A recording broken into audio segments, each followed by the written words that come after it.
Kedatangan orang dua kok sejak jadi gerah ya. Bawahnya Pak. Panas kanan kiri ya. Awalnya panas sudah keluar Pak.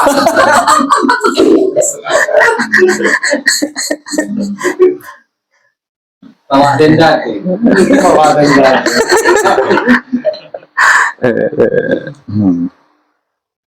Rahayu semuanya.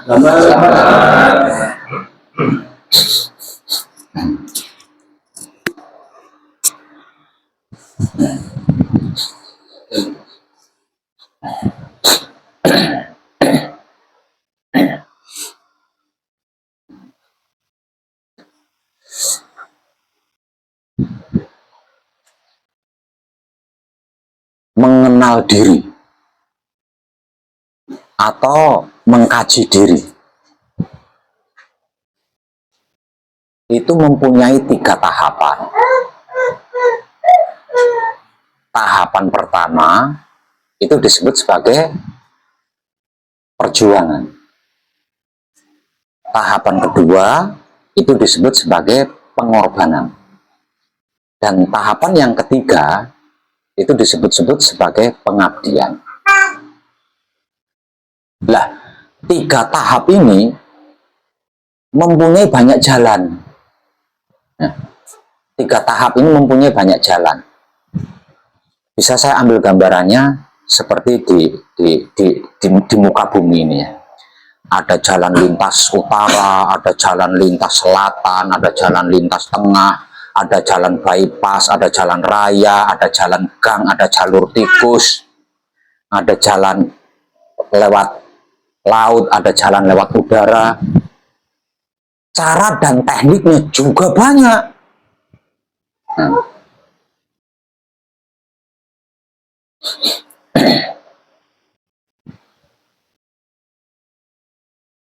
Tahap pertama yaitu perjuangan.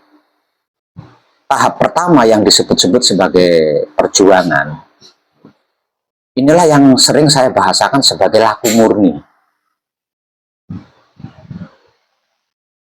Sedangkan tahap kedua yaitu pengorbanan, yang sering saya bahasakan sebagai laku manekung atau gembleng. Nah, sedangkan tahap ketiga yaitu tahap ketiga atau tahap terakhir, nah ini yang belum panjenengan lakukan. Ini yang belum panjenengan lakukan. Yang seharusnya sesudah selesai manekung atau gembleng itu panjenengan sudah mengabdi di situ. Mungkin karena panjenengan kurang paham.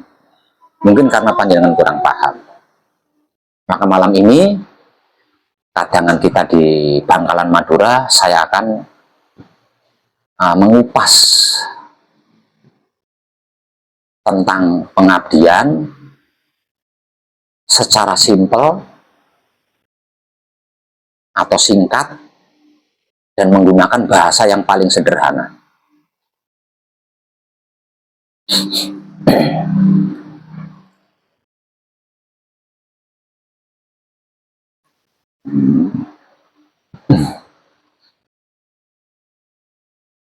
Mengenal diri atau mengkaji diri itu dibutuhkan spirit atau spiritual ya. Jadi kalau tidak berspiritual, kalau bahasa umumnya kan berspiritual ya. Jadi kalau tidak berspiritual, tidak bisa mengkaji diri atau mengenal diri, itu tidak bisa kalau tidak berspiritual, kalau tidak bersemangat gitu ya. Kalau tidak bersemangat.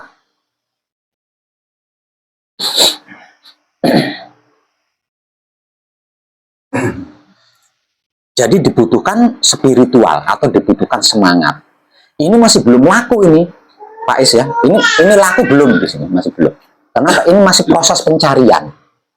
Jadi perjuangan itu adalah proses pencarian jati diri.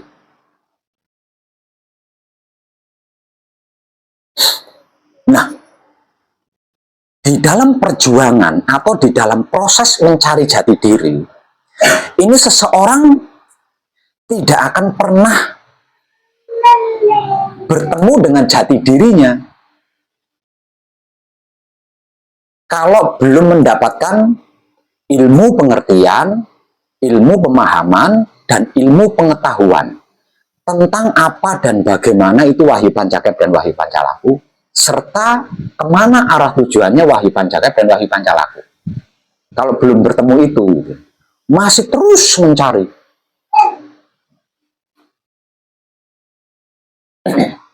Apapun yang dialami tidak akan membuatnya kapok. Apapun yang dialami tidak akan membuatnya kapok. Karena apa? Karena di dalam dirinya terjadi proses pencarian jati diri. Nah, pencarian jati diri ini muncul manakala seseorang itu penasaran tentang dirinya sendiri. Awalnya seperti itu. Ya. Semisal contoh, saya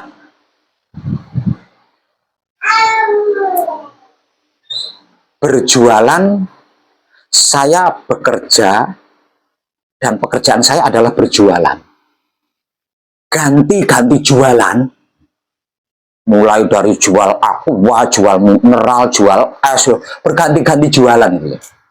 Namun tidak mengubah kehidupan saya menjadi lebih cukup, lebih baik, apalagi kaya gitu. Tetap begini-begini aja, ganti jualan apapun tetap begini-begini aja. Nah itu disadari atau tidak disadari, pasti dia akan bertanya pada diri, saya ini siapa sih? Kerjaan saya itu cocoknya apa sih? Nah ini awalnya ya. Jadi ketika seseorang itu muncul pertanyaan pada dirinya sendiri seperti itu, maka proses pencarian jati diri ini otomatis terjadi di dalam tubuhnya itu ya. Jiwanya itu otomatis akan mencari jati dirinya. Nah, sehingganya di luar rencana, karena jiwanya berproses mencari jati diri kan, di luar kesadaran raganya, dia akan mencari. Karena digerakkan oleh jiwanya tadi kan, diajak oleh jiwa ini tadi, didorong, dispirit oleh jiwanya. Nah, kejadiannya itu bisa berguru. Nah, ini berguru ini bisa berguru ilmu, bisa berguru apa saja ini. Atau belajar, nah belajar itu, belajar ini. Bahkan tidak menutup kemungkinan sampai-sampai itu mencari pesugihan,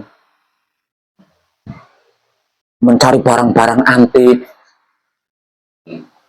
Ini kejadiannya ini ya, dan semua ini adalah proses pencarian jati diri, gitu loh. Nah ini kalau seseorang tidak memahami ini, hal ini kan akan dianggap sesuatu yang terjadi begitu saja. Padahal ini efek daripada gejolak jiwa yang sedang mencari jati diri ini tadi. Sampai kapan? Sampai dia itu bertemu dengan Wahyu Pancagaib. Kalau dia belum bertemu dengan Wahyu Pancagaib, ini akan terjadi terus, akan teralami terus. Kalau enggak mencari guru, ya mencari harta karun. Kalau tidak mencari harta karun, ya mencari kekayaan. Kalau tidak mencari kekayaan, pokoknya pencarian, intinya pencarian. Nah, orang tersebut ini belum tentu dia menyadari bahwa yang sedang dicari itu adalah jati dirinya.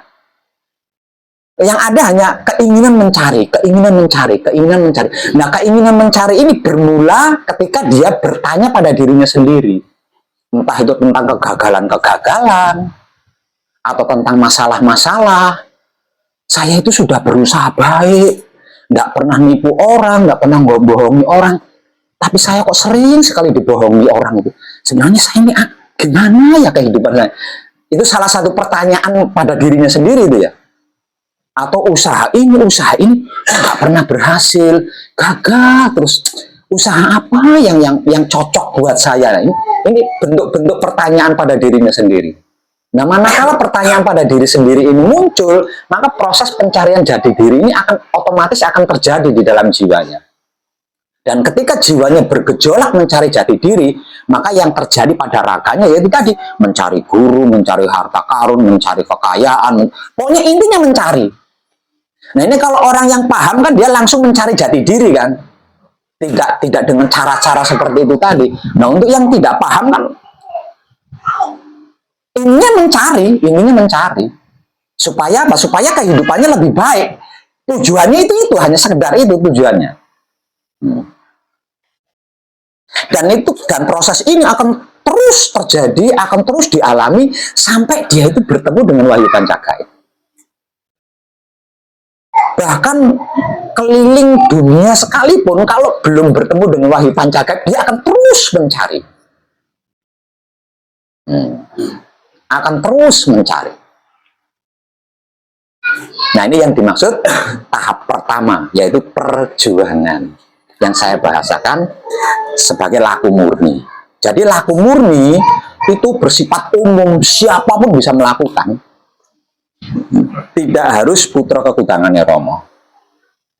Karena laku murni adalah perjuangan. Kenapa disebut sebagai laku murni? Karena yang dicari oleh jiwa kita itu suci. Jati diri kita itu kan suci. Jadi mencari jati diri berarti kan mencari suci. Nah, untuk bisa sampai ke suci kan harus murni. Kalau tidak murni, tidak bisa. Jangankan menyentuh suci, bertemu suci aja nggak bisa kalau tidak murni. Jadi untuk bisa bertemu dengan suci, menyentuh suci, bahkan manunggal dengan suci, ya harus murni. Nah, murni itu yang seperti apa? Murni itu asli. Sederhana, murni itu asli.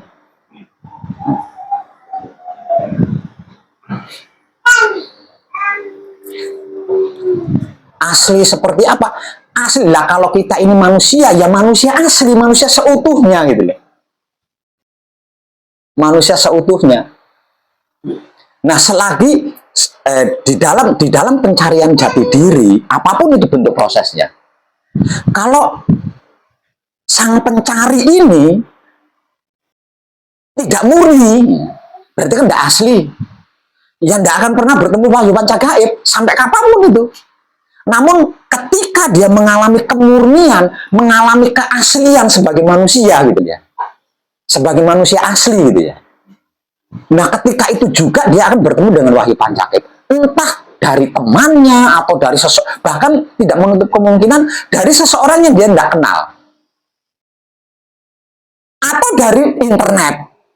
Ada aja jalannya ketemu dengan wahyu pancagaib itu ada aja gitu. Kalau dia mengalami murni, walaupun itu hanya sebentar. Murni dalam kata lain asli. Aslinya manusia itu seperti apa sih? Pertanyaan kan itu ya, pertanyaannya. Pertanyaannya kan gitu. Nah, kalau gitu aslinya manusia itu seperti apa sih Pak Web? Tidak aku ciptakan jin dan manusia kecuali untuk beribadah kepadaku. Itulah aslinya manusia. Jadi jika di dalam kehidupan kita tidak ada sesuatu yang tidak mengarah kepada Maha Suci, berarti belum manusia itu, belum asli.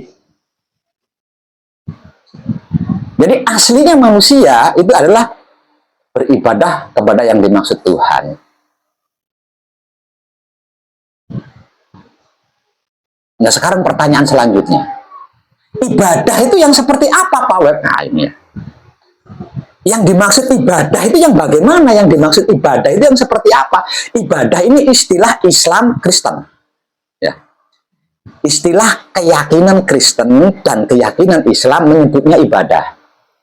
Kalau keyakinan Buddha Hindu menyebutnya dharma. Kalau keyakinan kepercayaan seperti Konghucu, kejawen, dan lain sebagainya, itu menyebutnya sebagai bakti.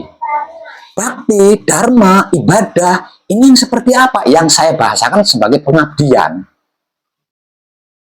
Nah, terus yang dimaksud pengabdian itu yang seperti apa? Pengabdian itu adalah membantukan kebaikan kepada sesama makhluk hidup skala besar. Gitu.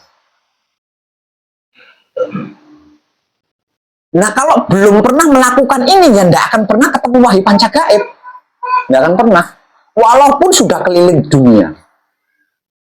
Namun ketika seorang pelaku pencari jati diri ini melakukan pengabdian atau ibadah atau dharma atau bakti, sekecil apapun itu, sekecil apapun, maka dalam jangka waktu tidak terlampau lama dia akan bertemu dengan wahyu pancagaib. Entah itu dari seseorang yang dikenal atau tidak dikenal, bahkan mungkin dari internet bisa juga. Intinya bertemu dengan wahyu pancagaib. Nah, manakala seorang pencari ini bertemu dengan wahyu pancagaib, maka di situ akan terjadi proses pencerahan yang akan membuatnya mengerti dan memahami apa arti maksudnya wahyu pancagaib dan wahyu pancalaku, serta mengetahui kemana arah tujuannya wahyu pancagaib dan wahyu pancalaku. Nah, dimulai dari sini terjadi yang dimaksud laku. Nah, laku itu mulai dari situ tuh, laku itu. Nah, terus laku itu apa, Pak Web? Laku itu gerak-gerik atau niat yang dilakukan menuju yang dimaksud Tuhan. Misal contoh, panjenengan punya niat menuju Tuhan, nah itu namanya laku, itu namanya laku. Kalau dilakukan loh, kalau cuma niat kok ya enggak. Nah, kalau dilakukan itu namanya laku itu. Nah, dimulai dari sini, mulai terjadi yang dimaksud laku kan. Nah, di sini tersebutlah laku murni. Sudah bukan perjuangan lagi, melainkan laku murni. Setelah dia tercerahkan, arti maksudnya itu mengerti dan memahami apa arti maksudnya wahyu pancagaib dan wahyu pancalaku, serta mengetahui kemana arah tujuannya wahyu pancagaib dan wahyu pancalaku, maka selanjutnya akan muncul, ini otomatis, ya. Selanjutnya akan muncul niat ingin menyelesaikan, gitu. Ingin menyelesaikan laku murni ini tadi. Kenapa? Karena jati diri kita itu sudah tidak sabar untuk bisa manunggal jati, itu udah nggak sabar dia menunggu udah terlalu lama. Makanya ketika jiwa raganya tercerahkan, maka isinya raga kita atau hidup kita ini ingin segera manunggal jati, maka akan muncul keinginan untuk menyelesaikan laku murni yang sering saya sebut-sebut sebagai manekung atau gembleng. Nah, ini tahapan kedua yang tadi saya sebutkan sebagai pengorbanan.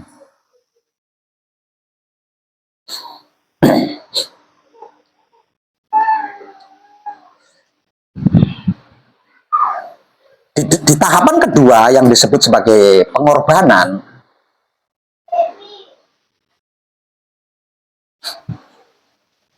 nah di sini kan ada pengenalan jati diri. Ya. Di sini ada pengenalan jati diri. Nah, dengan mengenal jati dirinya, itu siapa, dari mana, untuk apa, dan hendak kemana, maka seorang pencari jati diri ini akan mencintai dirinya sendiri, akan mengasihi dirinya sendiri, dan akan menyayangi dirinya sendiri. Awalnya sebelum mengenal jati dirinya, artinya belum mengerti, belum paham, belum tahu dirinya itu siapa, dari mana, untuk apa, hendak kemana. Cintanya kan selalu diberikan kepada orang lain, kasihnya selalu diberikan pada orang lain, sayangnya selalu diberikan kepada orang lain. Jadi dirinya sendiri tidak punya. Jadi mirip-mirip seperti lilin dibakar. Sampai dirinya sendiri habis, dia tidak akan pernah berhenti memberikan cinta kepada orang lain, kepada makhluk lain. Ini disadari atau tidak disadari loh ya? Tidak disadari atau tidak disadari. Apa yang dia lakukan itu selalu mencintai yang lain selain dirinya, selalu mengasihi yang lain selain dirinya, selalu menyayangi yang lain selain dirinya. Nah, manakala seorang pencari ini mengerti, memahami, dan mengetahui dirinya itu siapa, dari mana, untuk apa, dan hendak kemana, maka dimulai dari itu dia akan mencintai dirinya sendiri. Sedikit demi sedikit. Akan mencintai dirinya sendiri, akan mengasihi dirinya sendiri, akan menyayangi dirinya sendiri. Dan ketika seorang pelaku pencari jati diri ini sudah bisa mencintai dirinya sendiri dengan apa adanya, mengasihi dirinya sendiri dengan apa adanya, menyayangi dirinya sendiri dengan apa adanya, maka dia akan memiliki sikap dan sifat bijaksana. Gitu. Dan ketika seorang pelaku ini sikap dan sifatnya sudah bijaksana, maka dia akan bisa menguasai dirinya. Dalam artian dia bisa menjaga dirinya, bisa membawa dirinya, bisa menyesuaikan dirinya, dan bisa menempatkan dirinya.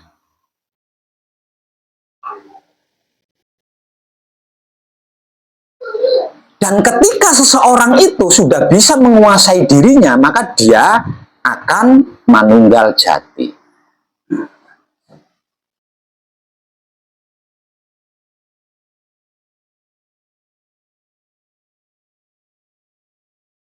Nah, sekarang saya mengupas tentang manunggal jati. Nah, sampean-sampean ini yang sudah selesai manekung, sudah selesai gembleng, ini loh sudah di manunggal jati. Manunggal jati itu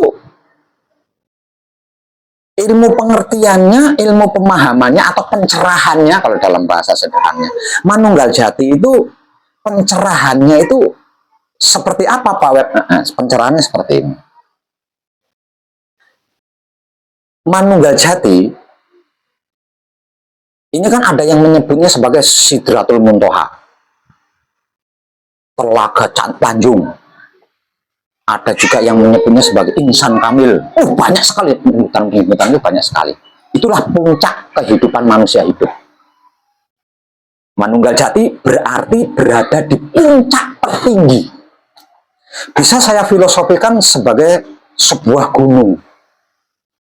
Sebuah gunung.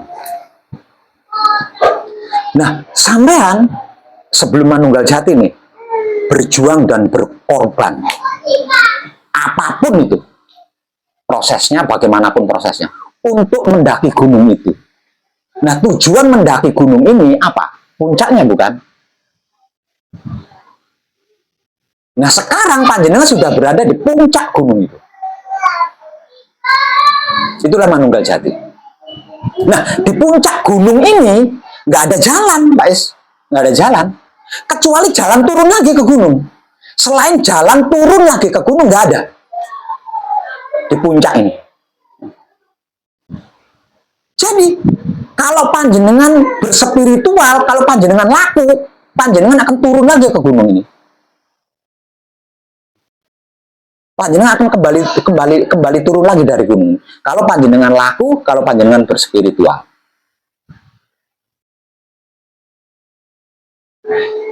Ya. Padahal panjenengan tuh bisa sampai ke gunung itu loh, berjuang, berkorban, mati-matian lah bahasanya, sampai disesat-sesatin orang. Nah, setelah sampai di gunung, panjenengan turun lagi, wah kan sia-sia, sia-sia. Tujuan orang mendaki gunung itu apa sih?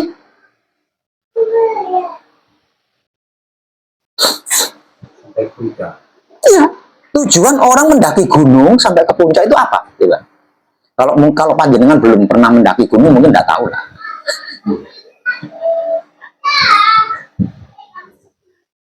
Ya, ingin mengetahui sesuatu yang di bawah. Tidak.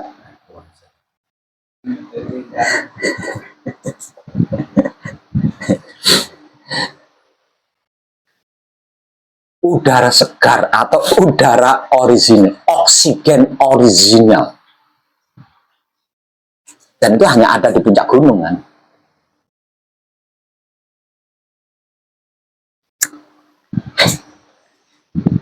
Oksigen orisinal yang ada di puncak ketinggian ketika dihirup oleh seorang manusia,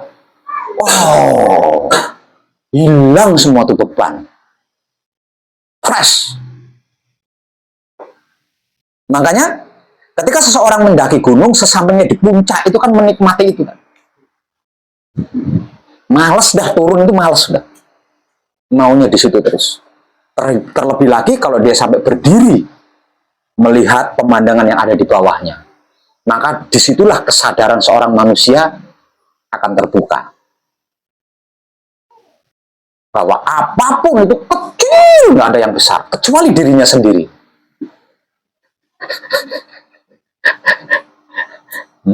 Dan apapun itu yang nampak indah palsu. Ya. Tadi ketika mendaki gunung itu kan sepanjang pendakian kan kita melihat kanan kiri perjalanan, itu kan yang ada hanya orang-orang kacau. Kalau sudah sampai di gunung yang ada ya semak belukar. Namun dilihat dari jauh kan indahnya, ya kan? Bahwa kehidupan di dunia itu semu. Di situ manusia baru akan sadar bahwa semua kehidupan di dunia itu semu, seperti yang dia lihat dari puncak gunung ini tadi. Namun tidak menghakimi. Karena apa? Karena jiwanya murni. Termurnikan oleh oksigen yang original ini tadi loh. Jadi tidak menghakimi keberadaannya di sana itu.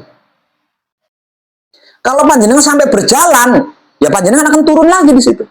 Dari gunung itu akan turun.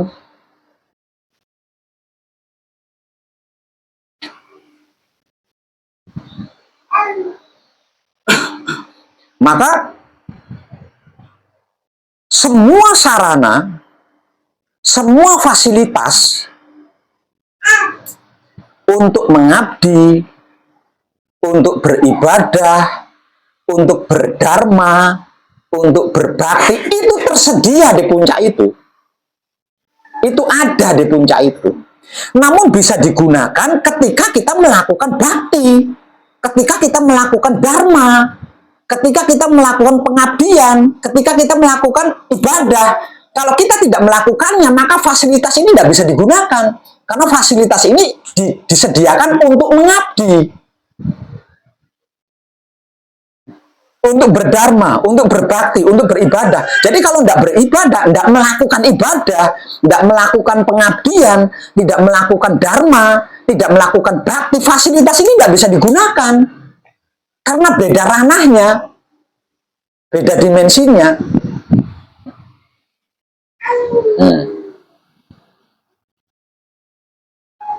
Jadi di dalam Manunggal Jati, di atas puncak gunung tertinggi ini, kita harus berbuat. Dan perbuatan kita bukan berjalan, melainkan beribadah, atau berbakti, atau berdharma, atau mengabdi. Bukan berjalan, karena kalau berjalan, kita akan turun lagi dari puncak gunung itu, kita akan turun. Karena di situ kan sudah tidak ada jalan. Nggak ada jalan naik, nggak ada. Selain jalan turun itu nggak ada di puncak itu. Nah, bagaimana Pak Beb kalau sampai di puncak gunung kok nggak ada apa? Berarti salah naik gunung itu. Satu, salah naik gunung dia. Di puncak gunungnya nggak ada apa-apa, itu gundul kan gunungnya. Nah, berarti dia salah mendaki gunung. Nah, salah mendaki gunung. Namun ingat, ini bukan gunung, ini bukan tentang gunung. Ini tentang apa yang sedang kita kaji. Nah, kalau ini tentang gunung, ya tidak menutup kemungkinan ada banyak gunung-gunung yang puncaknya gundul, nggak ada tumbuh-tumbuhan, yang ada hanya batu-batu, itu banyak. Itu kalau gunung. Ini bukan tentang gunung, ini tentang apa yang sedang kita kaji. Nah, seperti itu.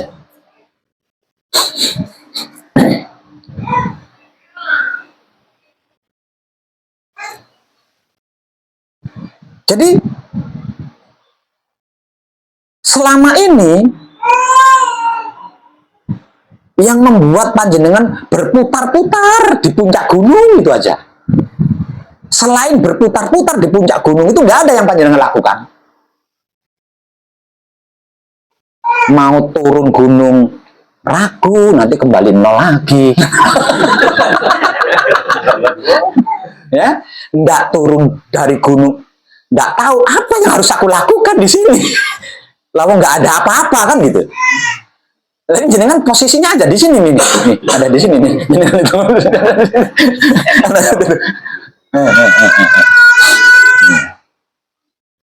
Jadi siapapun dia, manakala dia sudah mencapai tingkatan Manunggal Jati, sudah berhasil masuk ke dalam Sidratul Muntaha, sudah masuk ke dalam Telaga Tanjung itu harus ibadah, harus mengabdi, harus berdharma, harus berbakti.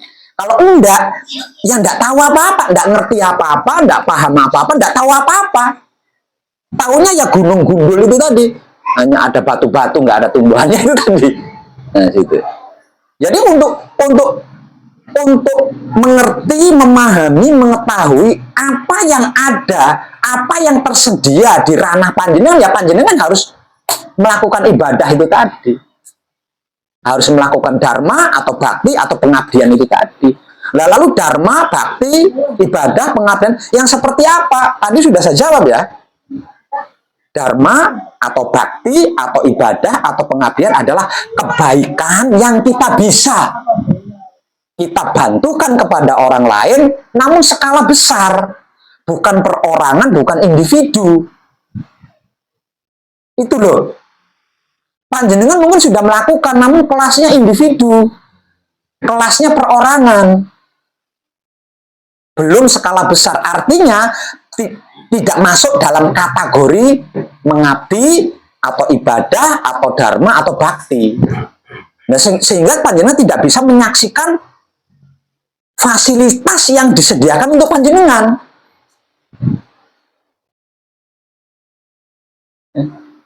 Bagaimana mungkin aku bisa menebar kesadaran cinta kasih sayang hidup kalau cuma omong doang? Nah, ya, karena fasilitasnya nggak kelihatan. Padahal punya fasilitas itu.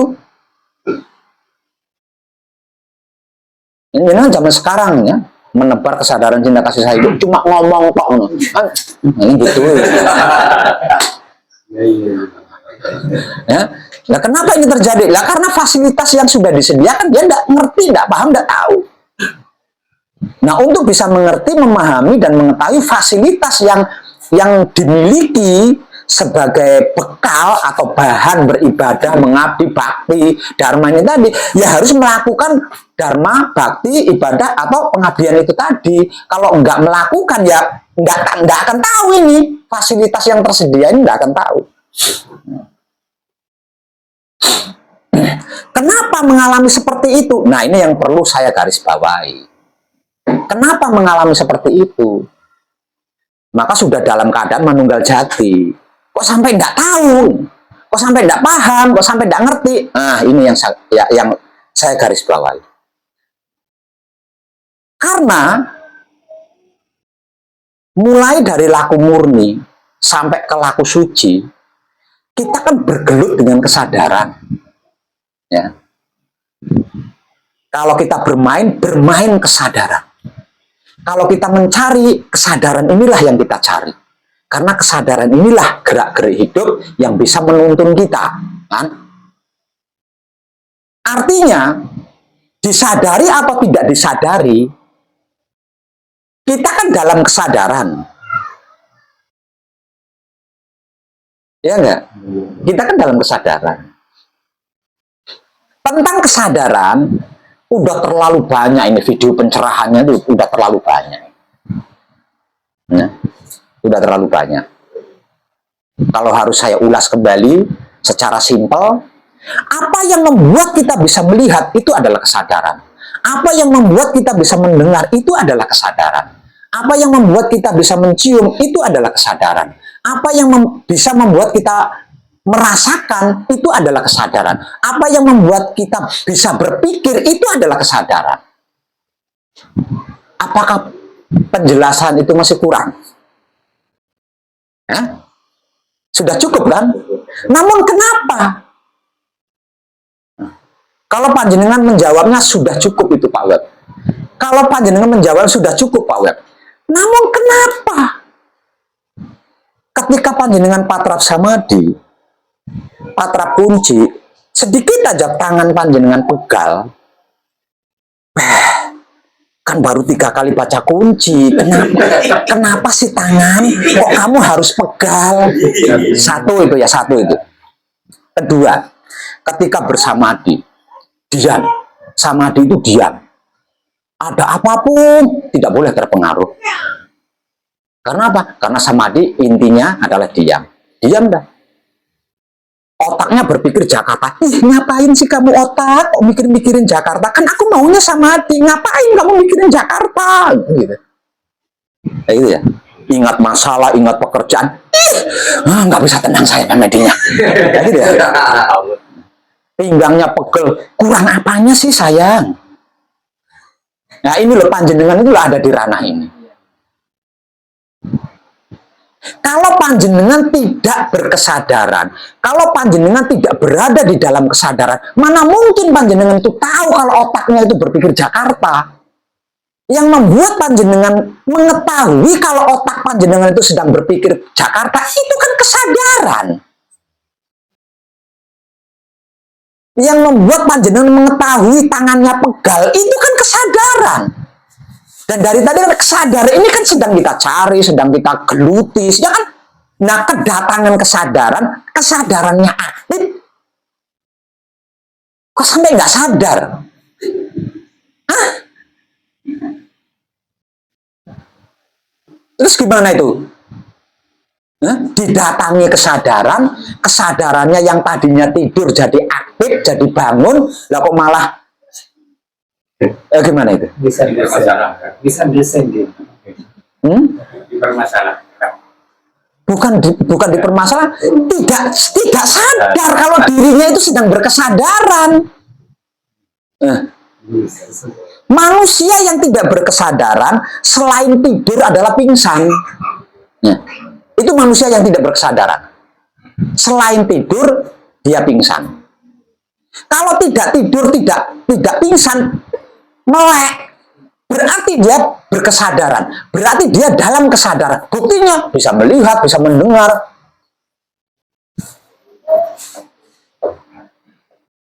Iya enggak? Nah ini jenengan lama sekali berputar-putar di sini nih.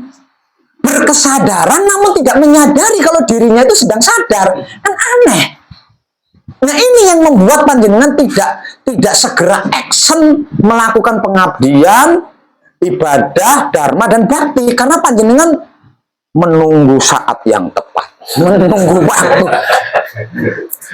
Nggak ada waktu yang tepat, saat yang tepat itu nggak ada. Kecuali langsung action. Saat yang tepat, waktu yang tepat itu adalah action. Bukan ditunggu.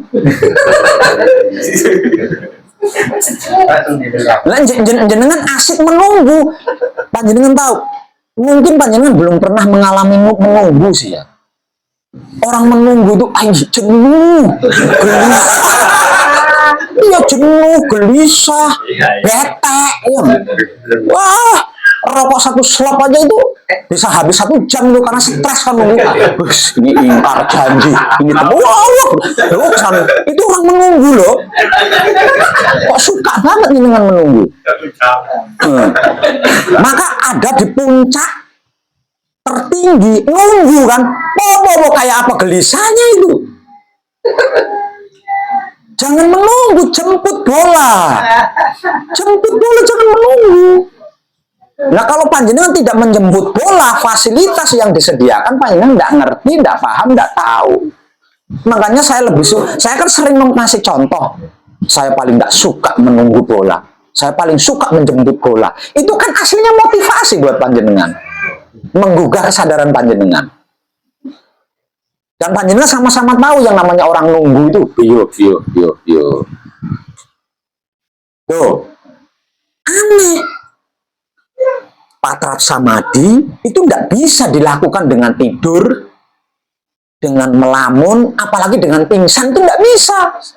Harus penuh dengan kesadaran dari awal sampai akhir. Artinya panjenengan akan menyaksikan semuanya karena sedang berkesadaran. Diberi pengetahuan, bisa mengetahui tangannya pegel, kok bingung. Diberi pengetahuan sehingga bisa mengetahui pinggangnya pegel, kok bingung. Diberi pengetahuan, diberi wawasan, bisa mengetahui otaknya ingat kerjaan, ingat istri, ingat anak, kok bingung. Itu kan manusia asli, itu kan manusia normal. Kalau panjenengan tidak ingat itu semua berarti stres dengan. Tidak ingat istri, tidak ingat anak, stres dengan. Stres dengan. Nah kalau nggak mau ingat ya tidur aja, jangan patrap samadhi. Selesai, nggak ngalami semua itu kalau tidur kan. Yang namanya orang sadar, yang namanya orang berkesadaran ya akan mengalami seluruhnya. Nah, apapun yang dialami itu dihadapi hanya dengan diam. Karena apa? Karena itu wajar, itu logika, itu real. Yang namanya manusia nggak tidur ya seperti itu. Malah bingung kedatangan kesadaran, kesadarannya yang tadinya tidur jadi aktif, jadi malah bingung. Ini gimana? Kurang apanya sih? Apa posisi duduk saya salah ya? Bener-benerin. Nggak bisa. Aneh kan? Nah ini yang membuat panjenengan muter-muter di atas puncak itu toh. Nggak action itu. Mau turun nanti kembali ke nol lagi. Nggak turun harus apa saya?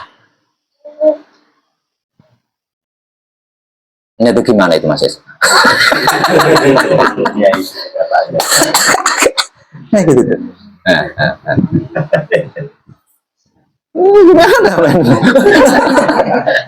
Sama itu mulek di situ. Itu mulek di situ. Aneh. Tidak sadarkah? Masa enggak ingat kalau panjenengan itu sedang patrap samadhi, bukan sedang tidur loh. Kalau sedang tidur ya pasti nggak mengalami apa-apa kecuali mimpi. Itu sedang tidur. Ini panjenengan sedang tidak tidur. Wajar enggak? Kalau panjenengan mengetahui ketika patra punci tangannya pegel itu wajar enggak? Lalu panjenengan sedang melek. Ketika patra punci jenengan ingat anak, ingat istri, wajar enggak? Lalu panjenengan sedang nggak tidur kok. Ingat kerjaan, ingat tanggung jawab, wajar enggak itu? Wajar.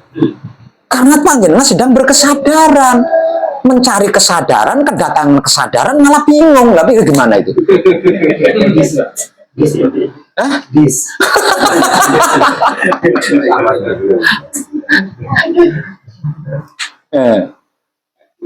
Ini yang membuat raga panjenengan maju mundur untuk melakukan pengabdian. Padahal jiwa panjenengan sudah nggak sabar mau melakukan itu karena itu memang dimensinya di situ. Jadi setelah manunggal jati tidak ada jalan di situ. Pencarian tidak ada, pertanyaan tidak ada, spiritual tidak ada, jalan tidak ada. Nah kalau panjenengan tidak berhenti dan segera mengabdi atau beribadah ya bulat terus di situ jenengan. Ya kejadiannya itu tadi. Denger sengnya bunyi kertak. Waduh, jemuran tadi. Iya kok ngapain sih saya ingat jemuran? Ya enggak. Wah tadi motor belum dikunci setang tadi. Wajar enggak itu? Lalu enggak tidur ini. Ceritanya ini enggak tidur ini. Ceritanya enggak tidur ini. Wajar enggak? Dan itu adalah bukti kalau panjenengan itu sedang sadar, panjenengan itu sedang berkesadaran, buktinya punya ingatan, punya pemikiran. Yang malah bingung, gimana itu?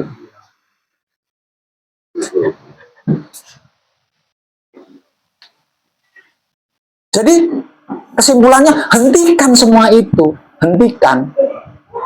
Segeralah mengabdi, atau segeralah beribadah, atau segeralah berdharma, atau segeralah berbakti, karena sudah nggak ada yang harus kita lakukan selain itu sudah nggak ada. Ranah kita itu ada di situ. Kalau tidak melakukan itu, panjenengan melakukan sesuatu, panjenengan balik lagi tuh sama dengan turun dari gunung tadi loh.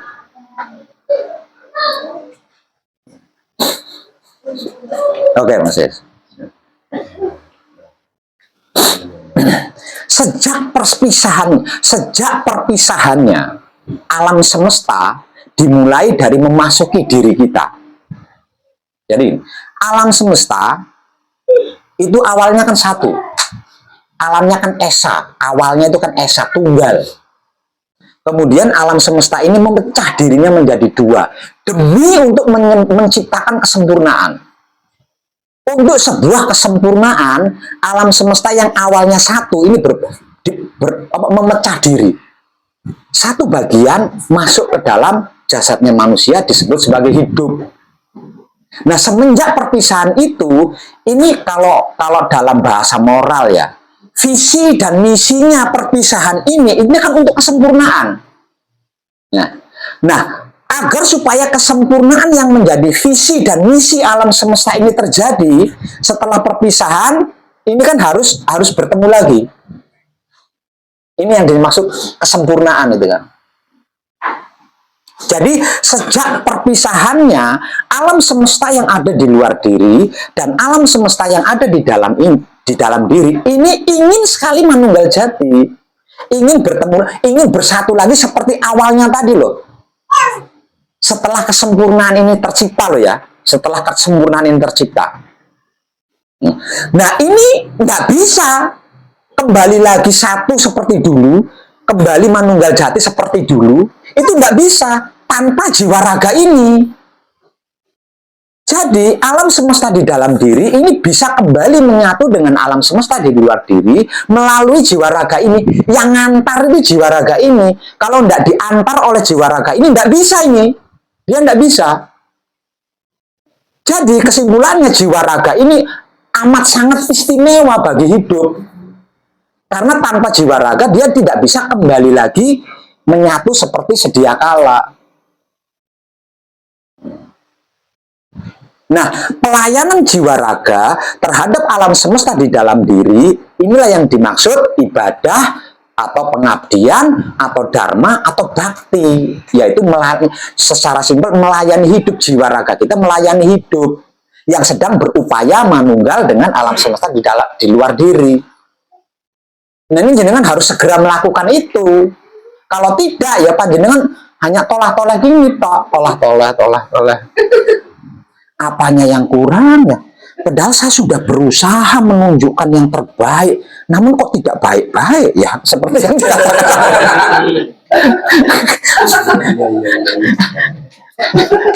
saya sudah berupaya untuk melakukan yang terbaik, namun kok tetap nggak baik-baik juga.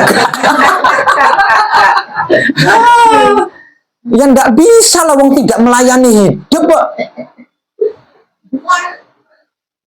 Tidak berbakti, tidak berdharma, tidak beribadah, nggak bisa. Betapapun kita berupaya untuk menjadi orang baik, menjadi orang sukses, menjadi orang berhasil, menjadi orang suci sekalipun, nggak bisa. Nggak bisa. Karena yang bisa melakukan itu hidup. Jadi kalau mau ke situ ya jiwa raga kita harus melayani hidup.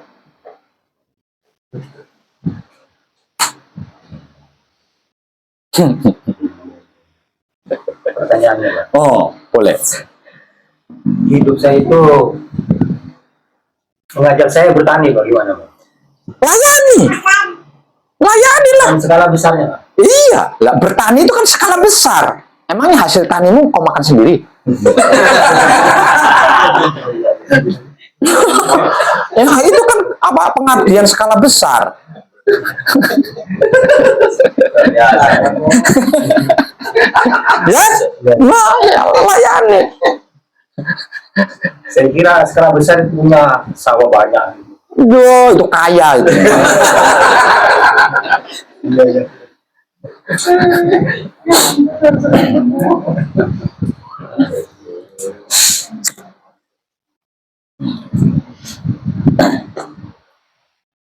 Nah, tentang ini mungkin ada yang kurang paham, maka saya persilakan waktu dan kesempatannya untuk sharing bersama saya. Monggo, siapa? Konkretnya skala besar itu menurut pelaku ya, Pak. Menurut pelaku seperti kita itu seperti apa, Pak? Maksud saya konkretnya. Secara laku suci, apa yang saya lakukan hingga saya sampai di Madura saat ini kan skala besar. Ya, Itu. Kalau masih kurang lagi, misal contoh, panjenengan dari sini keluar ke jalan besar. Di jalan besar, panjenengan mengetahui ada sepotong kayu, namun ada pakunya di situ. tengah jalan besar ini. Terus panjenengan ambil kayu yang ada pakunya itu, panjenengan ambil, panjenengan amankan. Itu skala besar. Tadi dengan ilustrasi itu arahnya kemana, paham kan?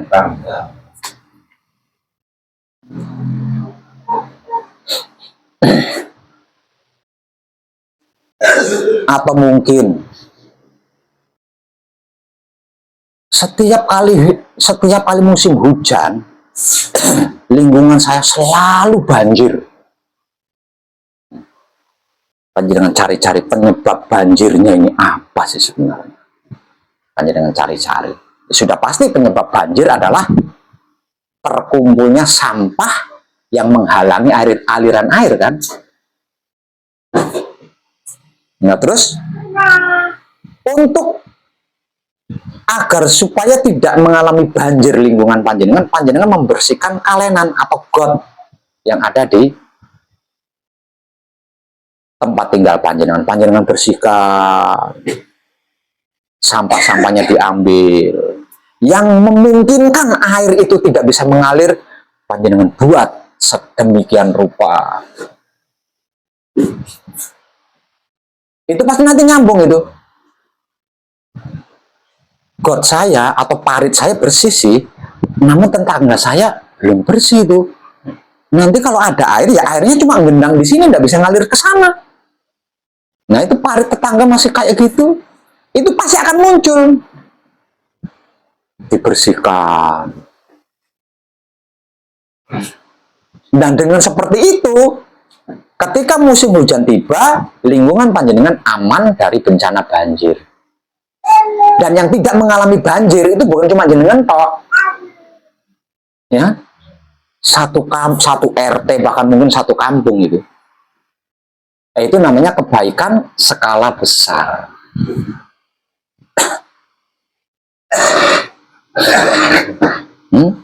Ya itu pengabdian, kebaikan, yaitu yang dimaksud pengabdian. Karena arti maksudnya pengabdian itu kan membantukan kebaikan dalam skala besar. Yaitu yang dimaksud kebaikan skala besar. Coba kalau panjenengan tidak mengambil kayu yang ada pakunya tadi, apa yang terjadi di jalan raya itu?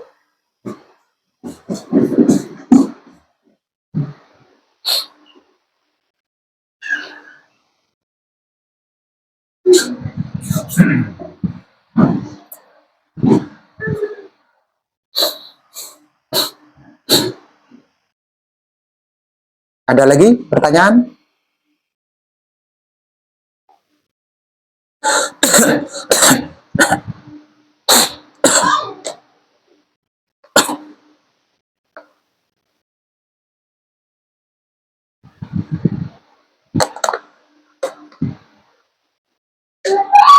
Halo? Yang di luar ada pertanyaan?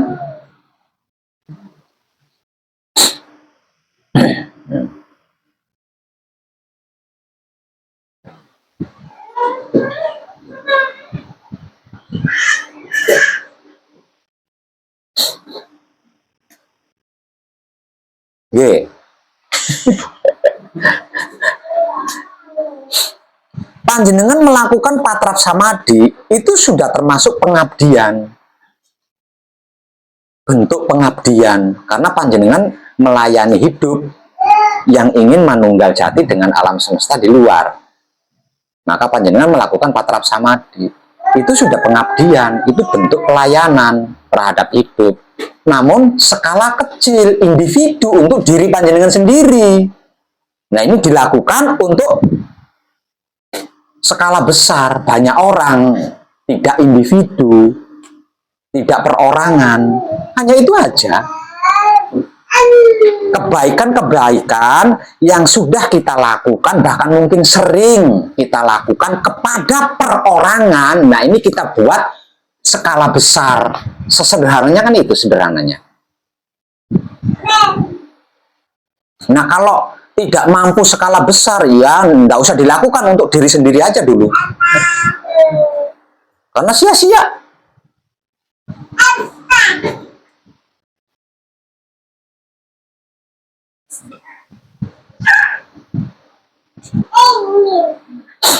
Termasuk suatu pekerjaan itu termasuk pengabdian, namun belum tentu skala besar. Belum tentu skala besar. Nah, kalau pekerjaanmu bertani, nanam padi, itu skala besar. Namun kalau pekerjaanmu nukang rumah, itu skala kecil, karena untuk keluarga rumah itu aja kan. kalau untuk keluarga. Ya jelas lah, itu skala kecil bang untuk keluarga.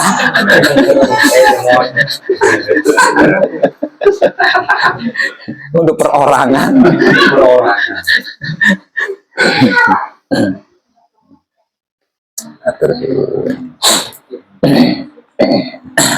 Misal contoh, pada sebuah tempat di mana jauh perkampungan, namun di situ ada jalan yang sering dilalui oleh seseorang. Nah, kemudian di pertengahan jalan itu yang sering dilalui banyak orang itu panjenengan membuat gardu di situ untuk istirahat. Itu skala besar namanya, itu kebaikan skala besar namanya. Nah, atau mungkin ada sebuah perjalanan juga jauh dari perkampungan. Selain membuat gardu di situ ya, dalam jarak perjalanan yang jauh antara satu kampung ke satu kampung, lah di pertengahannya jenengan nanam mangga di situ. Jenengan panen mangga. Itu kebaikan skala besar. Kenapa disebut kebaikan skala besar? Nanti kalau mangganya udah besar kan banyak orang berteduh di situ ketika capek dan lain sebagainya. Belum lagi kalau mangganya buah itu sudah bisa buat teduh, bisa buat makan lagi. Nah, itu namanya kebaikan skala besar. Simpel ya Pak. Jadi ini yang namanya universal ya Pak. Ya bisa. Kebaikan universal bisa. Kalau kebaik itu beda hakikat ya. Beda hakikat. Kalau kebaikan universal itu kebaikan tanpa ego, pamrih, arogan. Nah, kalau kebaikan skala besar, tidak peduli ada pamrihnya atau enggak, yang penting banyak orang, untuk banyak orang. Kambing lepas kambingnya. Makan punya orang. Nah, itu keburukan skala besar.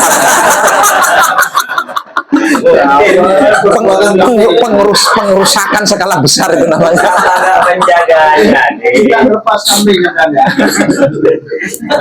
Dijaga kambing jadi. Tambah jaga kambingnya. Bagi untuk. Sebagai seorang putra kekudangannya Romo, yang wujudnya adalah kitab suci sejati, ada makna bagi sesama makhluk hidup. Yang kata-katanya atau ucapannya adalah ulangres sejati bagi sesama makhluk hidup. Yang tingkah lakunya berbudi bawa laksana bagi sesama makhluk hidup. Ini panjenengan lakukan, ini sudah kebaikan skala besar loh. Karena di situ ada kalimat bagi sesama makhluk hidup, artinya tanpa pandang bulu. Itu sudah kebaikan skala besar sebagai bentuk pengabdian.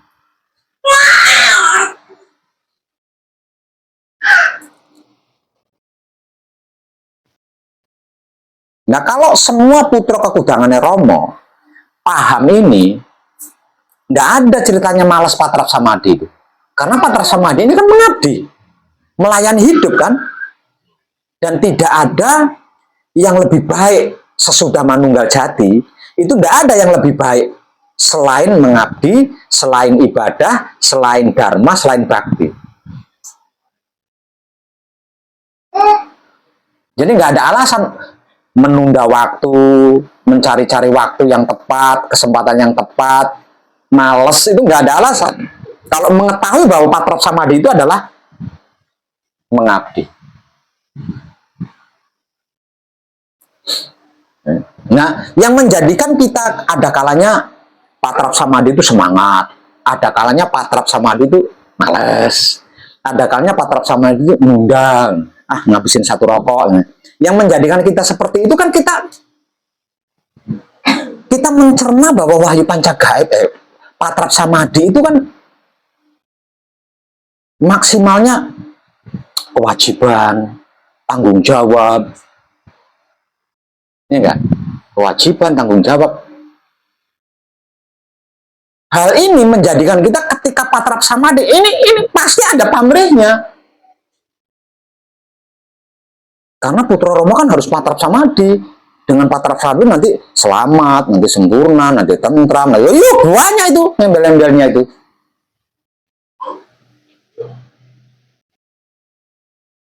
Coba kalau sadar bahwa patrap samadhi itu adalah bagian dari mengabdi, namun bersifat individu, ya nggak ada malesnya. Karena selain itu nggak ada yang harus kita lakukan, itu nggak ada. Lalu sudah selesai semua. Ya. Semua perjuangan dan pengorbanan kan sudah selesai semua. Nah, tinggal tahap terakhir yaitu pengabdian. Yang ketiga.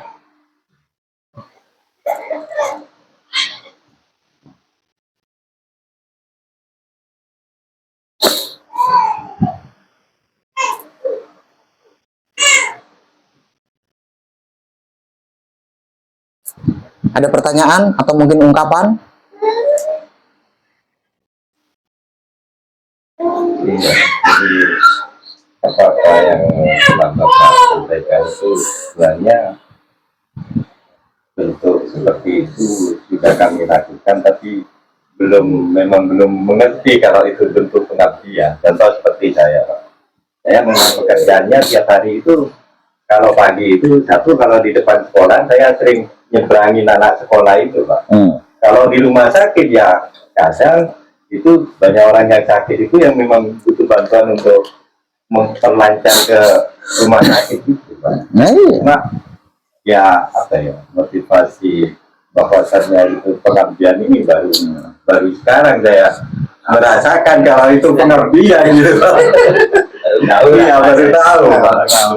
Cuma saya kerjakan itu karena apa ya, Pak? Memang sudah saya memperhatikan gerak-gerik saya. Saya hari ini kalau saya itu gitu. Hari ini saya ditugaskan seperti ini, ya saya berani aja, Pak. Saya berani aja sesuai apa-apa yang sudah saya bisa gitu, Pak. Di situ. Berarti itu tanpa pandang bulu ya, Pak? Menembus dualitas ya, tanpa pandang bulu. Oh, enggak ada kaitannya. Ini pengabdian itu sudah selesai semua itu. Pak. Ya. Itu sudah selesai. Kita sudah nggak membahas itu, udah. Tembus lagi, lebih anak lagi. Iya. Terima kasih, Pak. Kita sudah tidak membahas itu lagi. Kalau masih membahas itu, ya kita masih berspiritual berarti.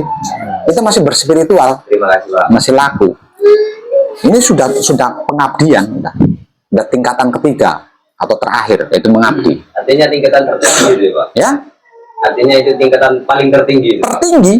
Terima kasih, Pak. Nah, itu kelas keabadian, kelas kelanggengan, mempertahankan.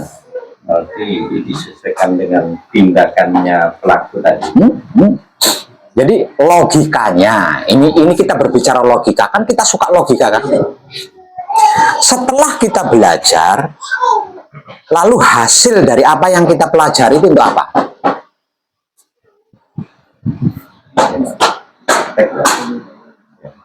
Kalau dalam bahasa religinya kan diamalkan, Iya. ya kan? Iya, Pak. Diamalkan, bukan disimpan aja kan? Praktekkan apa? Nah, nah sekarang panjenengan kan sudah selesai mengkaji diri, itu kan sudah selesai, mempelajari wahyu pancagaib, wahyu pancalaku kan sudah selesai. Nah, amalkan itu kepada orang lain berskala besar gitu loh maksudnya. Berskala besar maksudnya. Percuma lah kita belajar kalau hasil hasil dari apa yang kita pelajari itu tidak kita gunakan, tidak kita amalkan. Buat apa? Memang pada kenyataan kita muter-muter di situ. Ya iya, muter-muter di situ. Ya karena itu tadi awalnya cuma satu titik aja. Tidak bisa menyadari ketika dirinya sedang berkesadaran, itu aja awalnya. Bermula dari situ.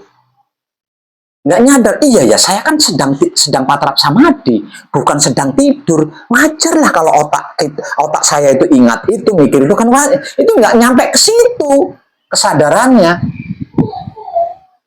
Dikiranya itu 4 anasir, dikiranya itu pikiran yang nggak mau tenang. Padahal itu kan kesadaran itu sendiri. Lalu kan sudah dijelaskan, apa yang membuat mata kita bisa melihat itu kesadaran. Apa yang bisa membuat telinga kita itu bisa mendengar itu kesadaran. Yang menjadikan otak kita bisa berpikir itu kesadaran. Kalau tidak ada kesadaran, tidur atau pingsan. Kan berulang kali saya ingatkan itu. Masih saja patrap samadhi, otaknya aktif ngersulo, protes, mencari-cari kesalahan diri, gimana ini? Mencari-cari kekurangan diri, gimana? Lah itu kesadaran. Lah buktinya ngerti, buktinya paham, buktinya tahu kalau otaknya berpikir. Ada anugerah yang lebih hebat dari itu. Nah, orang yang sengaja mempelajari itu aja belum tentu diberi anugerah bisa mengetahui otaknya berpikir. Kebanyakan kan asal mikir aja gitu kan. Dianggapnya itu hal biasa. Bisa mengetahui kapan otaknya berpikir, apa enggak anugerah itu? Mayoritas enggak tahu loh orang kalau kapan otaknya berpikir itu enggak tahu loh. Nah, panjenengan diberitahu kapan otaknya berpikir, kapan otaknya ingat itu, ingat ini. Wow, itu anugerah luar biasa. Itu kesadaran.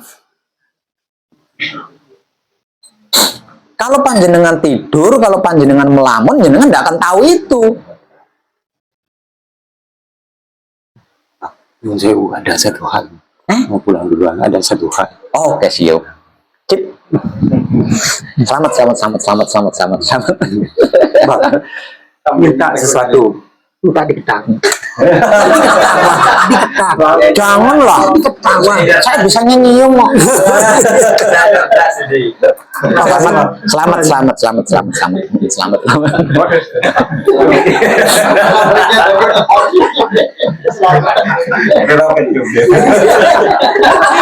Tapi suaranya kan sama kan? Selamat.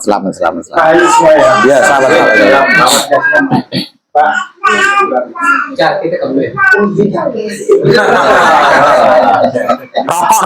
Rokok.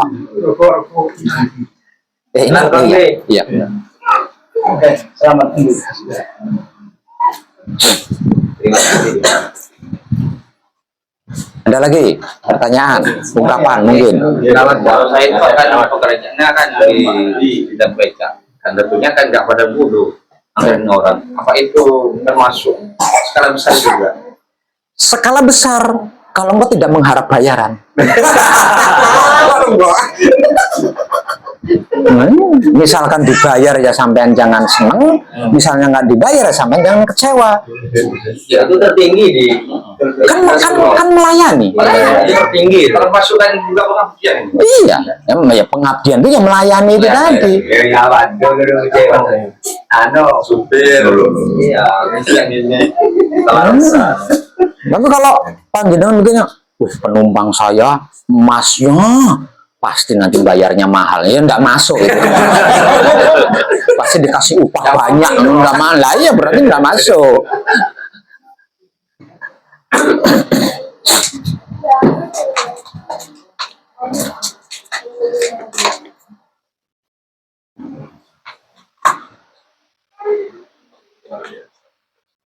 Ada lagi?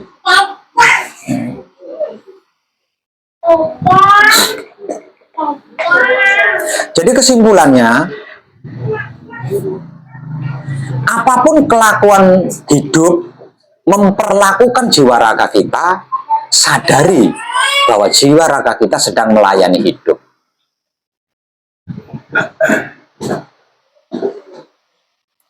Nah, nanti panjenengan tahu mana yang skala besar, mana yang individu, nanti panjenengan tahu di situ. Mana kalau panjenengan mau menyadari bahwa jiwa raga panjenengan itu sedang mengabdi kepada hidup, panjenengan nanti akan tahu mana yang skala besar, mana yang individu.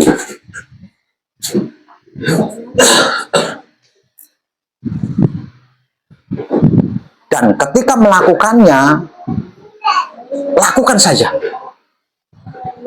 Jangan banyak mikir. Action itu Pak.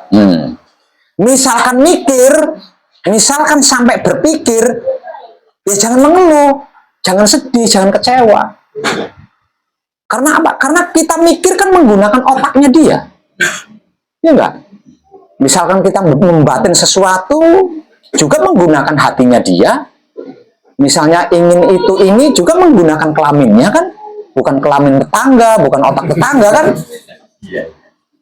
Lalu terus apa yang mau dipermasalahkan?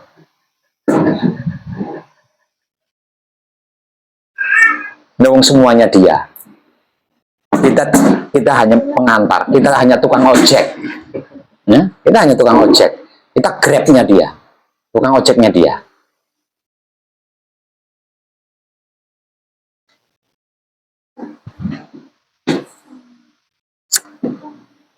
Melayani dia ketika dia hendak melakukan sesuatu, mengantarkan dia ketika dia hendak bepergian.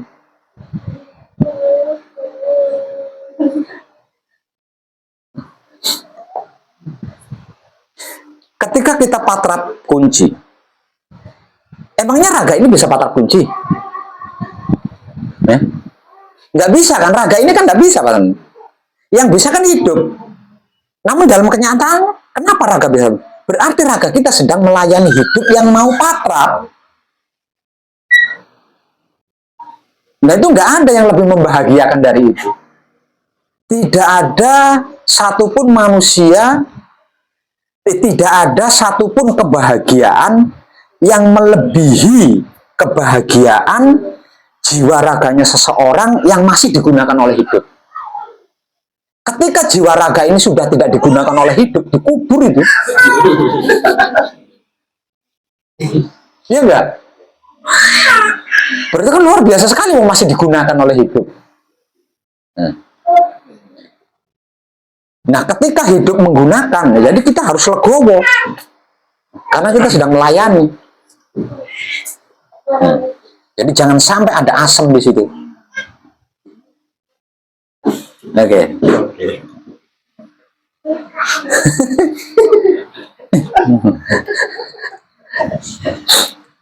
Oh, jadi ini yang dinamakan insan kamil, Pak.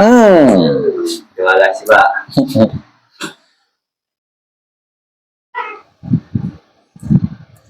Ibadah atau dharma atau bakti,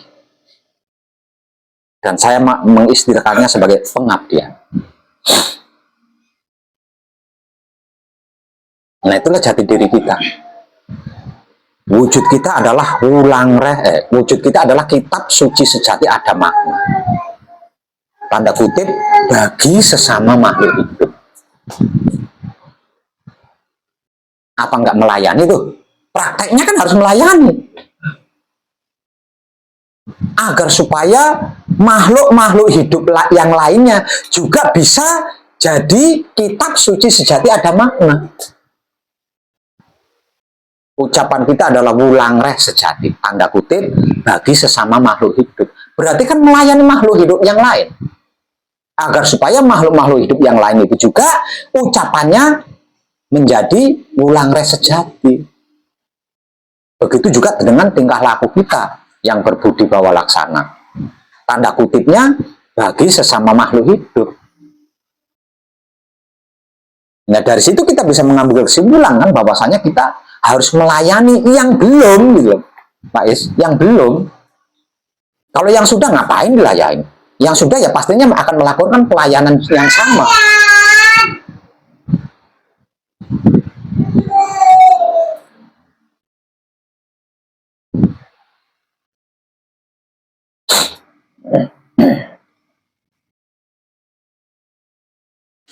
Ada pertanyaan lagi?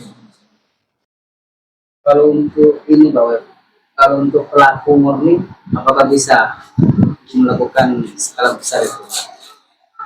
Sebenarnya bisa-bisa saja. Bisa-bisa saja. Dan sepertinya itu justru akan mempercepat laku murninya. Kalau dilakukan sejak dini loh ya. Kalau bahasa inteleknya kan dilakukan sejak dini. Itu malah justru akan mempercepat terselesaikannya laku murni.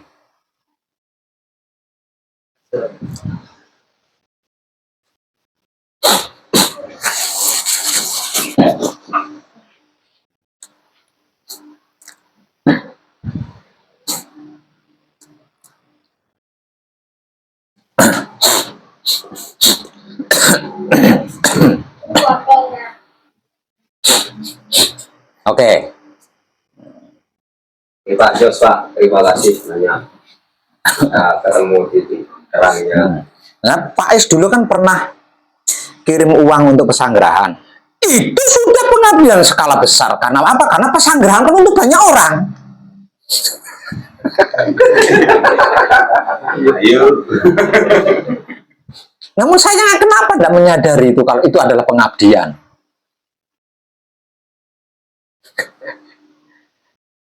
Kalau seseorang menyadari apa yang dilakukan ketika dia mengabdi, dia akan ketagihan.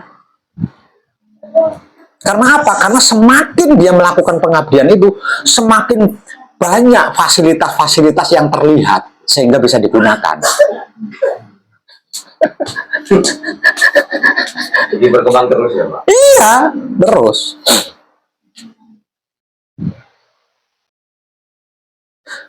Dan pemikiran yang paling sering muncul ketika seseorang itu menyadari bahwa dirinya adalah seorang pengabdi yang sedang melayani alam semesta. Setiap kali berpikir, di antara sekian banyak pemikiran-pemikiran, itu yang paling dominan terpikirkan adalah kebaikan apa yang sudah aku lakukan hari ini ya.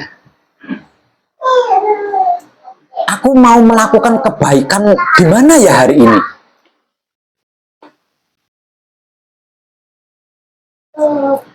Nah itu semakin dilakukan, semakin bermunculan fasilitas-fasilitas yang sudah tertulis di dalam kitab Lauhul Mahfuz itu tadi bermunculan. Jadi bukan semangat ya, semakin mudah melakukan pelayanan karena apa? Karena ada sarananya gitu. Ada sarananya. Ya, karena ada sarananya. Nggak tambah habis. Ya. Bukan tambah habis, bertambah terus karena terlihat kan sarana-sarana itu terlihat semua sehingga bisa menggunakan. Jadi ketika melakukan pengabdian, ketika melakukan pelayan itu sudah nggak mikir-mikir lagi, udah nggak mikir. Karena apa? Karena fasilitasnya ada, apa yang untuk dilayankan ada. Luas ya, Pak?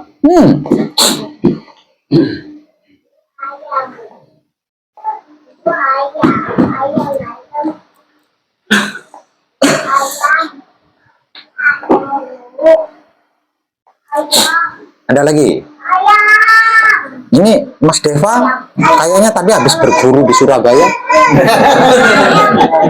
Berguru apa apel itu di Surabaya itu? Kerja, Pak. Oh kerja. Berarti saya salah asumsi Mas Deva. Kerjanya di Surabaya. Kirain apel. Monggo, ada pertanyaan lagi? Nanya aku juga. Oke, bagaimana? Bilas. Bilas. Ayo.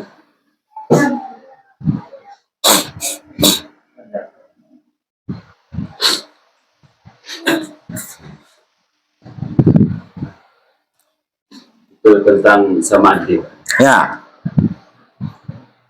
yang biasa saya samadhi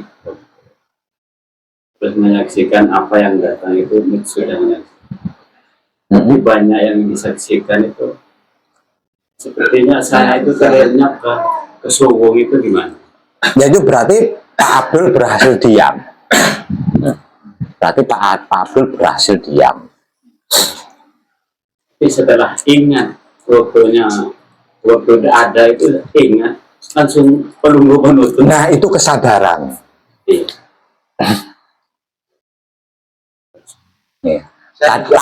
Tadi itu Pak Abdul diam. Bukan kesadaran ya, diam. Nah setelah langsung ingat, nah itu kesadaran. Jadi lebih bagus penutup atau Semuanya bagus kalau Pak Abdul bisa menyadari bahwa semua itu karena saya sadar, sehingga saya bisa mengetahui semua itu tadi. Oh, itu yang utama. Bukan palunggu panutupnya, bukan. Kesadaran Pak Abdul yang bisa menyadari kalau Pak Abdul pada saat itu sedang berkesadaran. Nah itu loh benang merahnya.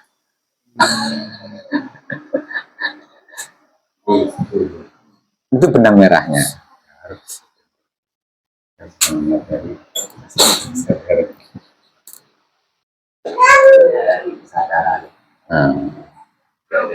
Jadi ketika Pak Abdul Patrap Samadhi mengetahui sedang mengalami itu berarti Pak Abdul dalam situasi dan kondisi berkesadaran. Pertahankan itu dengan diam, jangan goyah. Sehingganya semakin tahu mengalami itu, semakin ngerti mengalami. Nanti semua yang dialami selama Patrap Samadhi itu Pak Abdul bisa ngerti semua, bisa paham semua, bisa tahu semua. Dan Pak Abdul tetap diam, gitu. Tetap berpedoman pada kesadaran itu tadi, gitu. Nah itu benang merahnya Pak Abdul. Kesadaran kita itu kan kesadaran hidup. Kesadaran kita itu adalah kesadaran hidup. Kesempurnaan kita adalah kesempurnaan hidup. Ya. Nah, hidup ini tak lain dan tak bukan adalah kalau yang di dalam raga kita adalah alam semesta di dalam diri yang dimaksud itu. Sedangkan hidup yang ada di luar diri itu disebut sebagai alam semesta di luar diri. Ingat, kesadaran kita adalah kesadaran kesempurnaan. Kesempurnaan kita adalah kesempurnaan berkesadaran. Hidup adalah alam semesta. Nah, alam semesta itu kan maha luas Pak Abdul. Ya kan? Nah, karena alam semesta jika dipersimpel disebut sebagai hidup, maka kesempurnaan alam semesta yang maha luas ini satu persatu akan dipersaksikan. Karena apa? Karena alam semesta itu kan lengkap sekali Pak Abdul. Tidak ada sesuatu apapun yang ada di luar alam semesta. Apapun itu ada di dalam alam semesta. Nah, isinya alam semesta ini mampu Pak Jenengan bisa ngitung Jenengan. Pada intinya baik buruk kan ada di situ. Itu isinya alam semesta. Dan semuanya itu adalah bentuk dari kesempurnaan itu sendiri. Nah, karena kita sedang mengkaji kesempurnaan, menuju kesempurnaan, maka yang dimaksud kesempurnaan, perwujudan kesempurnaan ini tadi, yang jumlahnya triliunan itu tadi, itu satu persatu akan dipersaksikan. Baik, buruk, salah, benar, enak, enggak enak, semua dipersaksikan ketika kita sedang Patrap Samadhi.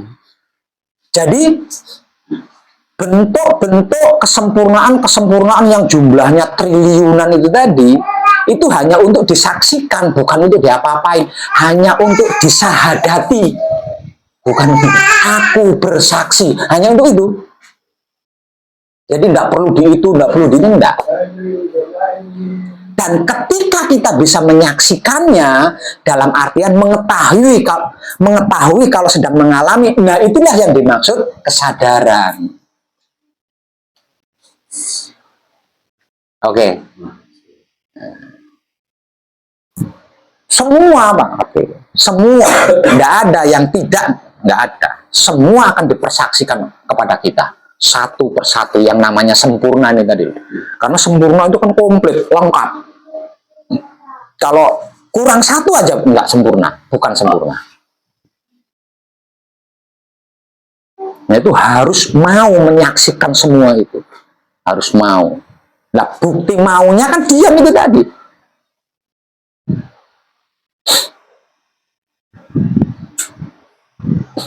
Jadi apapun yang terjadi ketika Patrap Samadhi, saksikan aja.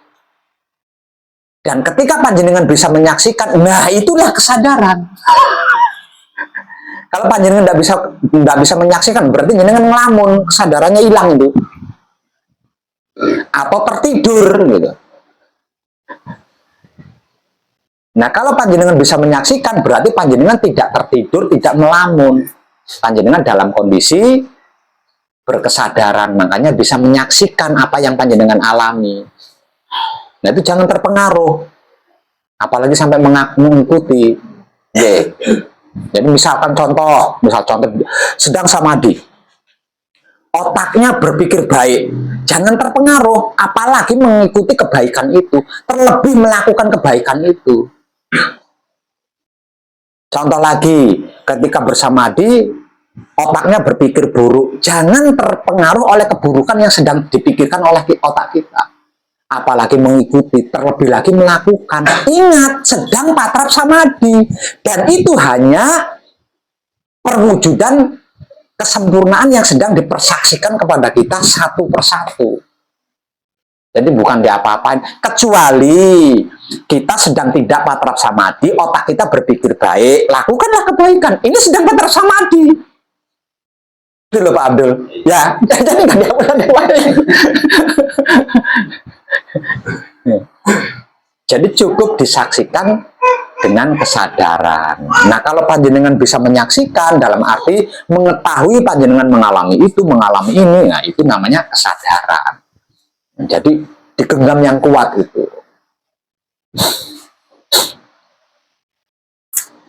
Dan di luar patrap samadhi jadi putus nyambung. Ya itu kan awalnya dari patrap samadhi ini tadi, Pak. Kalau patrap samadhinya lulus, di luar patrap samadhi pasti lulus. Jadi ilmunya bermasyarakat itu ada di patrap samadhi. Kalau patrap samadhinya tidak bagus, ya bermasyarakatnya panjenengan tidak akan bagus karena ilmunya tidak terkuasai, gitu loh, tidak terkuasai. Jadi untuk bisa menguasai bermasyarakat, patrap samadhinya harus berhasil.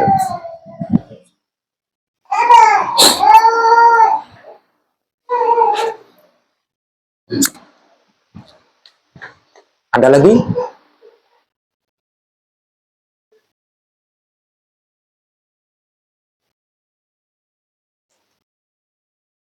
Ada?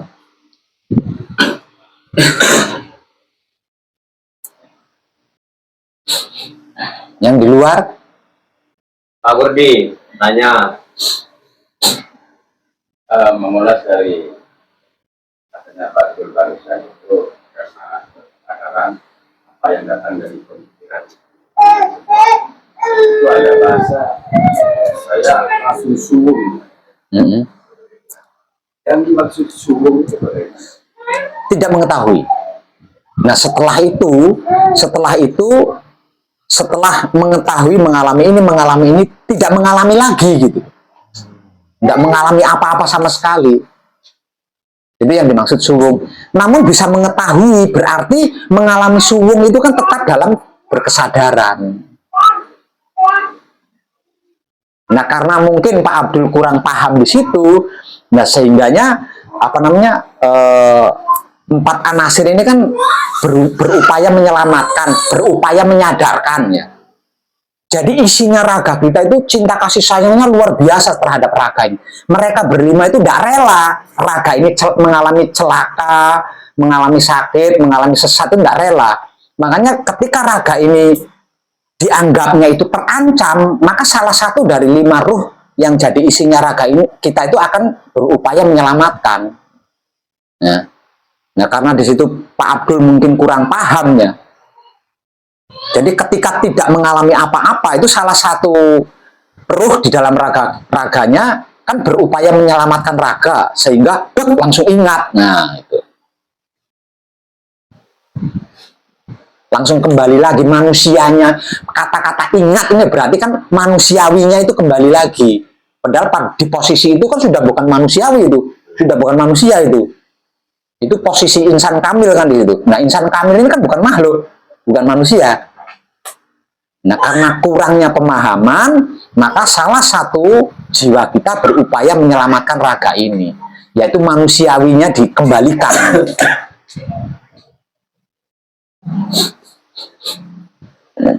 Lagi Pak. Ya. Saya sering tiba-tiba kadang bodoh walaupun nggak pakai baju ingin kotor sama entah jam berapa walaupun siang walaupun apa ya saya langsung nggak dihutan. Bagaimana? Itu berarti kan hidup mengajak. Ya seharusnya ya dilayani ajakannya gitu. Kan kita sedang melayani hidup. Dan yang terbaik adalah melayani hidup kan. Jadi ketika hidup mengajak ya layani dia. Ngajaknya kemana? Ngajak jalan apa ngajak patrap?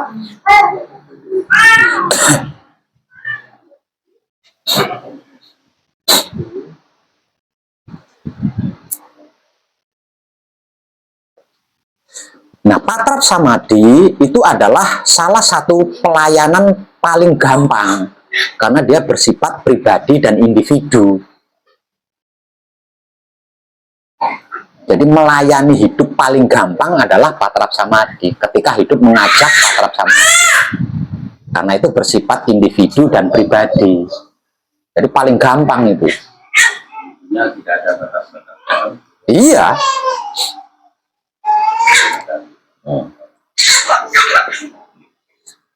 Ada lagi?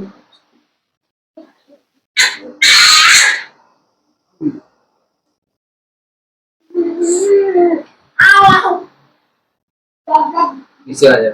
Oh ya. Cara menentukan keberhasilan patrap samadhi itu bagaimana Pak?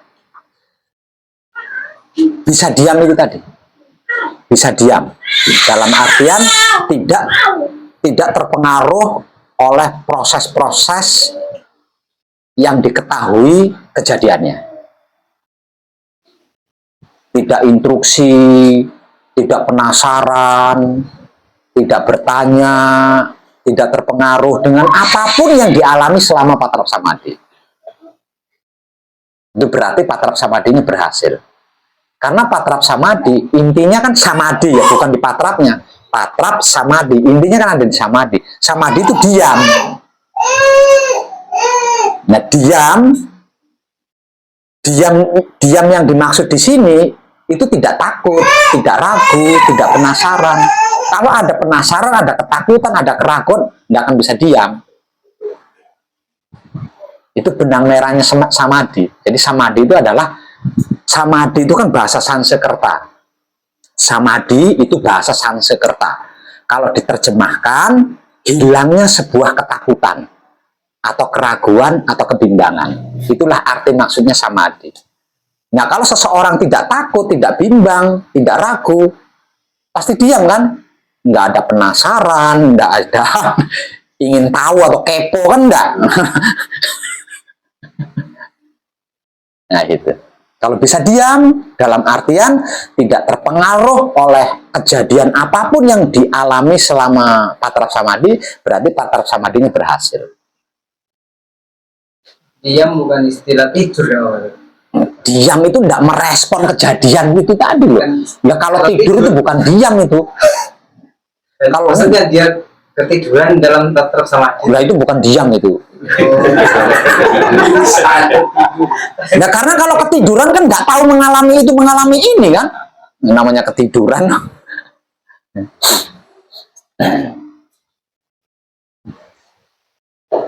Terima kasih Pak. Ya.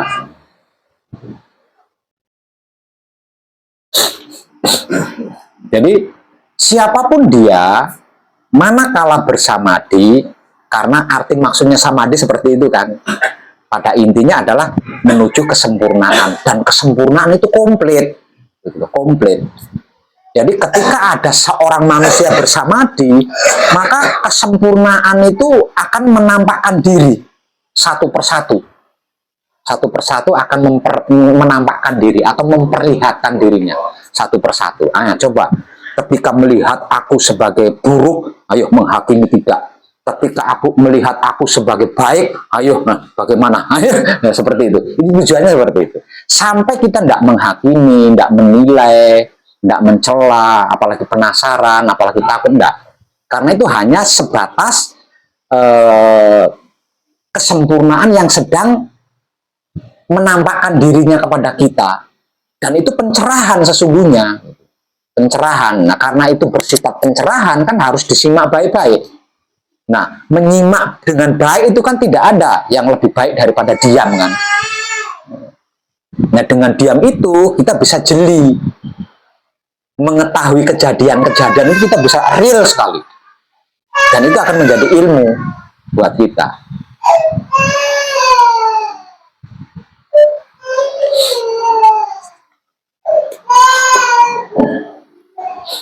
Ada lagi? Monggo. Yang lain?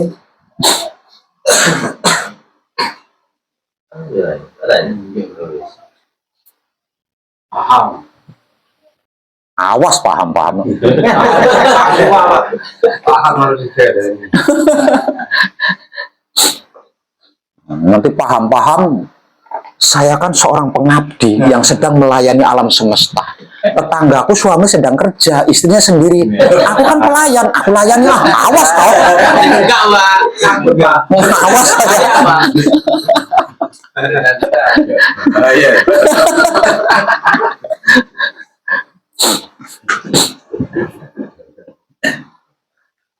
Merayap bukan melayaan. Merayap. Ada pertanyaan lagi? Monggo, kita sharing. Yang lain? Kalau laku murni, apakah diperbolehkan, Pak? Diharuskan untuk samadhi? Harus. Si pelaku murni. Iya, iya kan. Belum menepung itu kan? Kan apa namanya?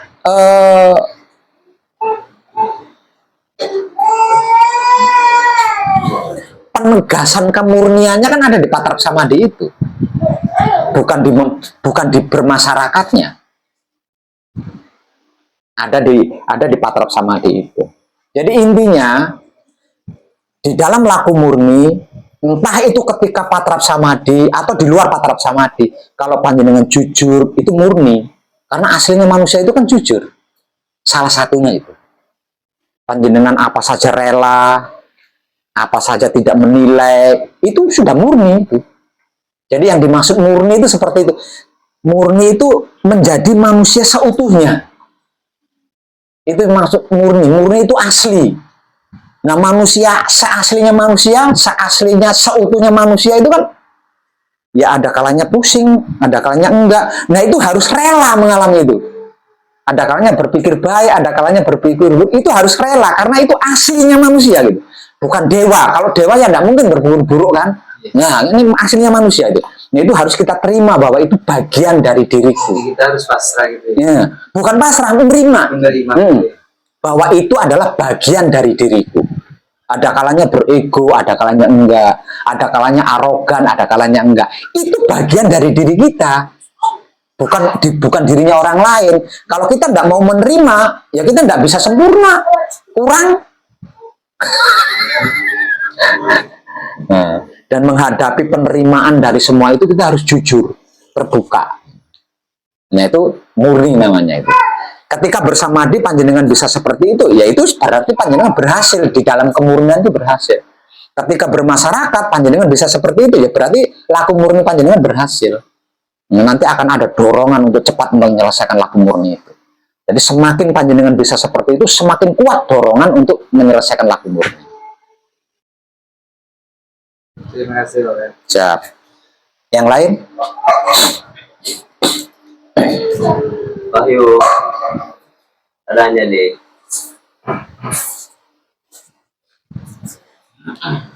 Mana Wahyu? Banyak kali. Saya tanya lagi.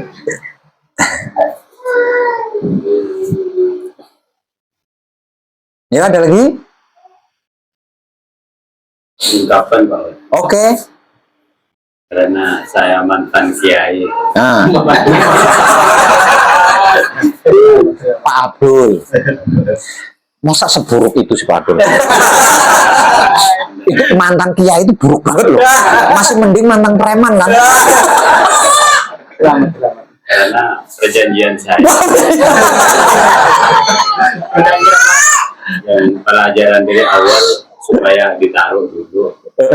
Jadi sekarang ini banyak yang disuruh buka lagi, saya nggak mau. Dan saya yang nggak dikasih tahu apa yang pengalaman saya yang sudah dikasih itu apa enggak keburukan atau kebaikan. Jika itu Pak Abdul berikan kepada orang awam, kebaikan. Tapi kalau diberikan kepada orang yang sudah mengerti, berarti Pak Abdul menyesatkan. Artinya keburukan. Karena yang ditanya terus itu maksudnya sama masyarakat itu, maksudnya suruh kembali lagi itu saya tidak mau. Gitu. Padahal saya menantang gitu.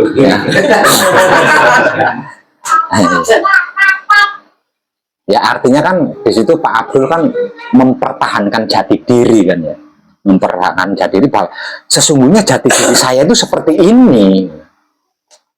Nah setelah mengetahui jati dirinya seperti ini dan dilakukan, dipertahankan dengan disiplin, dengan konsisten, ya itu sudah luar biasa. Itu tidak salah yang panjenengan lakukan, itu tidak salah.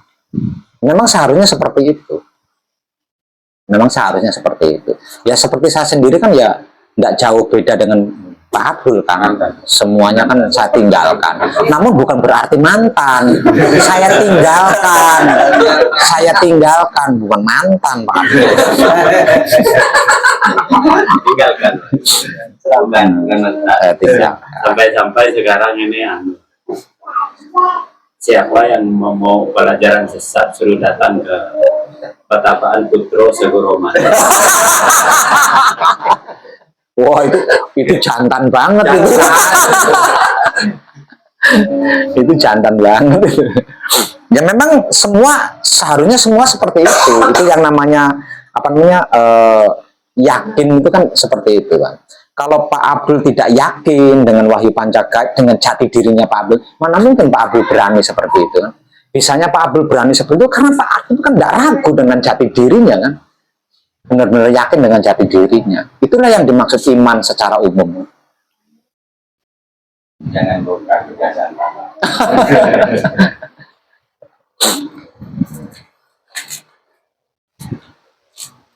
Ada lagi?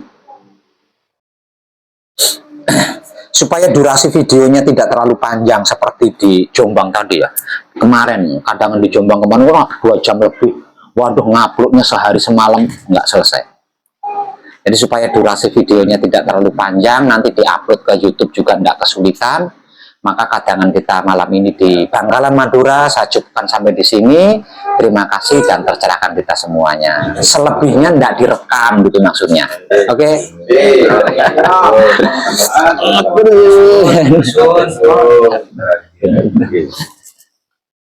Mantap. Boleh diambil gambarnya? Siap. Madura. Wow, yang Madura cuma 1. Madura semua. Kaosnya. Selamat. Mantap.